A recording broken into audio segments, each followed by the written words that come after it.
Découvrir un nouvel univers sans bouger de chez soi, c'est désormais possible grâce aux nouvelles technologies. La réalité virtuelle permet de vivre des expériences immersives inédites, que ce soit pour apprendre, se divertir ou explorer autrement.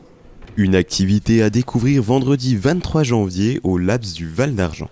La réalité virtuelle, le principe, c'est un peu comme si on reproduisait la réalité mais de manière virtuelle. C'est-à-dire qu'on doit mettre un casque et en mettant ce casque-là, on a l'impression d'être entre guillemets dans un autre monde. Ça va un peu biaiser le fait d'être sur Terre parce que c'est en 360. Il y a des vidéos, il y a des jeux, il y a des actions, il y a tout type de contenu qu'on peut faire en réalité virtuelle, un peu comme dans la vraie vie ou sur les jeux vidéo, mais de manière plus immersive. Mais la réalité virtuelle n'est pas la seule technologie immersive à se développer. Il existe aussi la réalité augmentée, souvent confondue avec la réalité virtuelle, mais pourtant bien différente. Donc en gros, la différence, c'est que la réalité virtuelle, c'est une réalité totalement virtuelle, alors que la réalité augmentée, c'est un peu comme dans Pokémon Go, c'est une réalité, mais on rajoute du virtuel à cette réalité pour pouvoir, par exemple, sur un téléphone, voir des choses totalement virtuelles. Il sera possible de prendre en main cette technologie vendredi 23 janvier de 17h à 19h, à l'occasion d'une activité immersive rendue possible grâce au casque de la microfolie.